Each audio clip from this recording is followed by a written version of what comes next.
Mark, maraming salamat sa pagkakataong ito. Exactly a week ago, naganap yung insidente sa airport. Yes. I mean, looking back, would you have done the same, given the same situation? Yes, maybe. Kasi nandun lang naman ako para proteksyonan yung asawa ko. Kasi kahit sino naman lalaki na nasa sitwasyon ko, sa tingin ko ganun din ang gagawin, di ba? Doon sa inyong unang pagtatagpo ni Mon Tulfo, totoo ba na the reason why he reacted was because you were trying to get his phone? No. Okay. I was mga 1.5 meters to 2 meters away. Kasi hindi man nalakas ang loob ko na kung ginanong ko, may karapatan siyang sumuntok sa akin o sumipa dahil ako nag Okay. Pero wala nga ang ganun eh. Yun nga ang kinagugulat ko. Ni reaction wala. Ngisi lang eh. Ngumisi lang siya eh. Sabi ko, sir, ano po yung ginagawa niyo? Ngumisi lang siya. Yung parang ngiting aso. So, Saka niya ako itinula. open fist tsaka groin kick. Sino ang lumapit para maitulak ka o di kaya matadya ka? Siya ang lumapit. May motivation ba si Mon Tulfo na lumapit kay Claudine? After niya akong open fist tsaka ganun. Tapos nagkaroon ng konting commotion. Nagkaawatan pa eh. Okay. Tapos yung part 2, yung sinabi ni Claudine, bakit mo sinuntok si Raymark? Nasabi ko, bakit mo sinuntok? Gaano kalayo din si Claudine? Ganun din, mga ganun. May security din dun eh. Okay. At tinignan niya si Claudine at ganun din po ang ginawa niya sa kanya. So walang salita eh. So pati po ako nagulat. Hindi ko po siya nakilala nung time na yon. Hindi ko alam kung bakit niya nagawa yun eh. Ang sabi ni Mon, what attracted him to go to the scene ay dahil sa di umano'y halos nagsusumigaw na si Claudine dahil sa galit doon sa ground stewardess ng Cebu Pacific na galit at may mura pang kasama. Is that true? Sabihin na natin na nagtaas ang boses si Claudine pero hindi siya nagmura. Ang dahilan lang naman ito dahil pagdating namin doon, wala yung mga bagahe namin. Kung sinabi nila ng crew na hindi makakarga yung gamit, sana nakuha namin yung importanteng gamit like yung gamot dahil yung isang anak ng kaibigan ko may mga pantal, so kailangan ng gamot. And one more thing, yung pag nagtataka din kami is that yung aeroplano is like 30% lang kami full. Hindi ko alam kung bakit hindi nakarga yung gamit namin. So, kung nagagalit si Claudine, yun ay hindi dahil sa kilala niyang tao o kaya may kinagagalitan siya.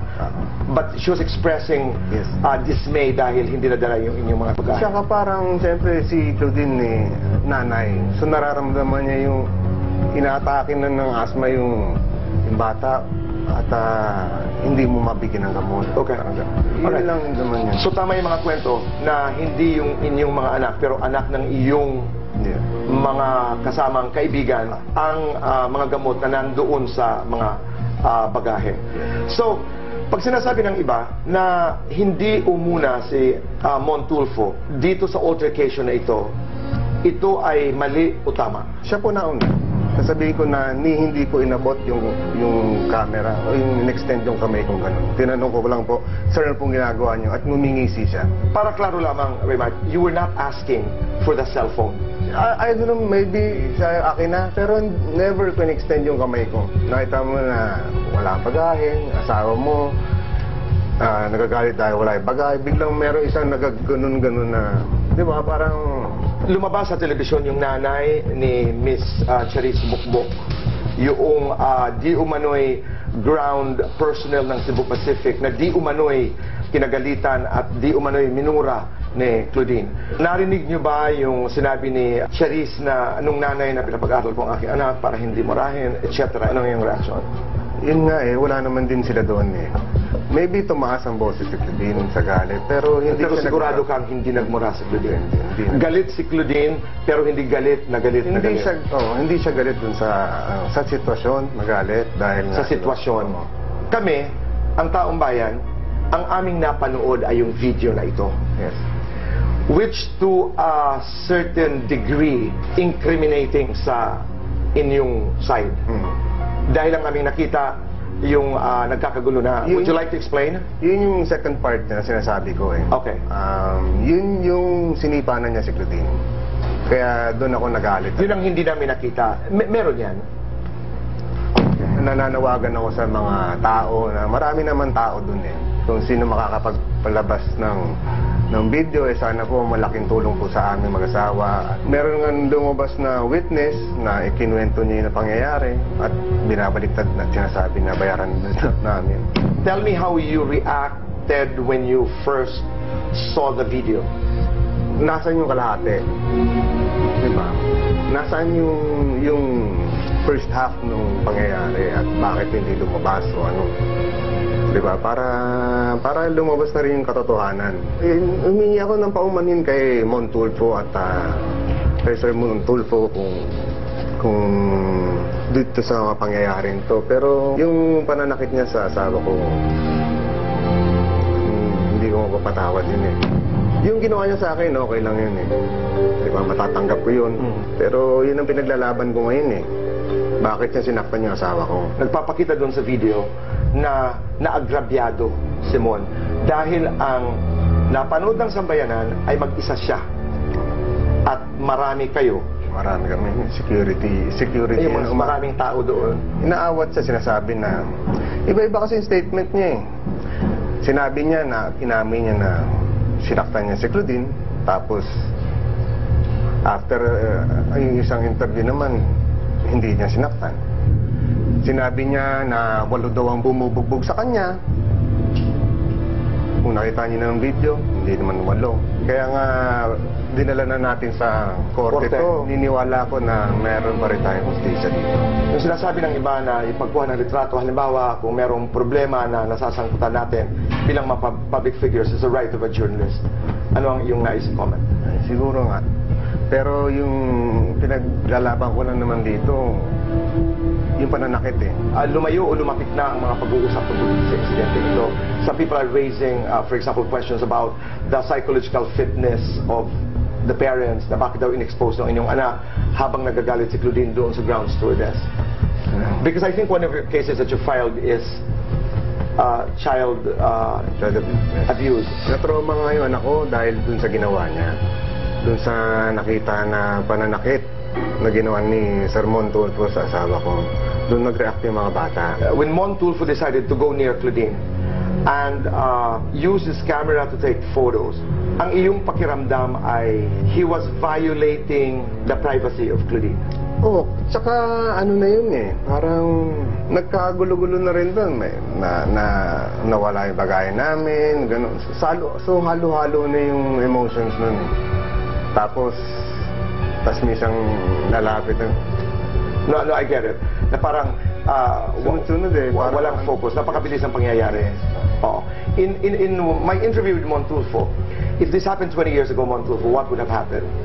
Kumuha siya ng baril, inagaw niya ng baril ng gwardya, but things are different. That's what he said. Would you like to react? Do you carry a gun, Raymond? Meron ako, pero hindi ko na dinadala. I have sa bahay, pero hindi ko dinadala. Pero ngayon na may threat tayo, at yun, kailangan natin. Death threats ba ito, Raymond? Well, hindi. Yung sinabi ng mga yung magkakapatid na... But they apologized also the day after. Naniniwala ka ba? Tinatanggap mo ba ang kanilang paghingi ng apology? Ang sa pagkakalam ko, nag-apologize din sila sa tao, hindi naman sa amin. Alam ko siguro masama ang loob sa akin nung magkakapatid dahil doon sa ginawa ko sa kuya nila. Pero pinrotektahan ko rin po pinrotektahan ko lang si Claudine. Walang may gusto nito. Hindi ko sila kaaway o ano. Kung nag-react ang mga kapatid ni Montulfo, ano naman ang reaksyon ng iyong mga kapatid? Ayoko nang makisali pa sila dito sa gulong to dahil ako lang naman ito eh. Diba? So, siyempre, nasa side sila. Okay.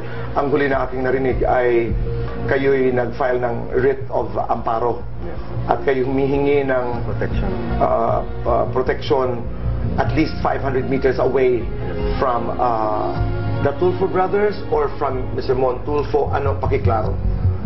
Well, yun sa Tulfo brothers. Siyempre, para sa safety rin ng pamilya ko. Okay.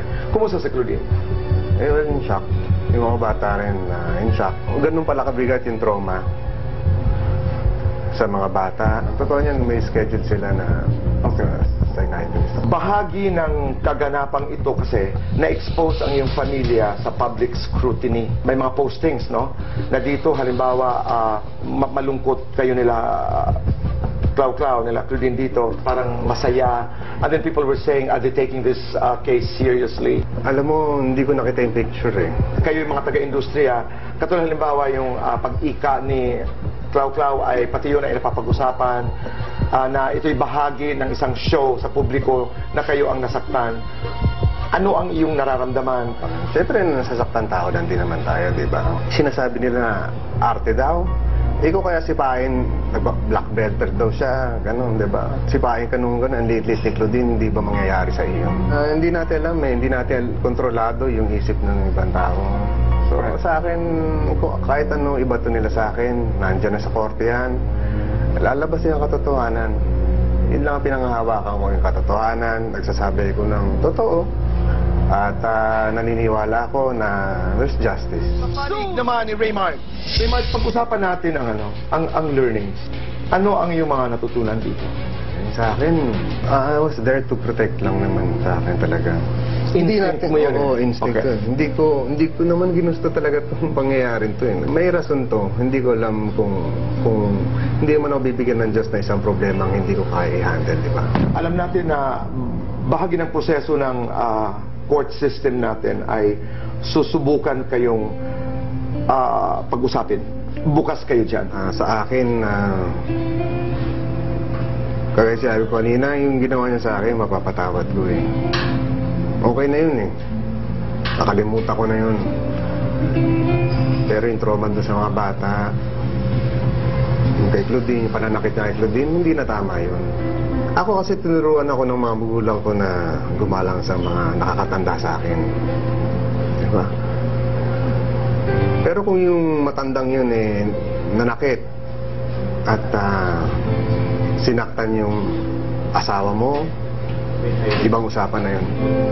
In the press conference na parod ko sa telebisyon, Claudine has decided to be quiet. Is this a legal move? Is this her decision?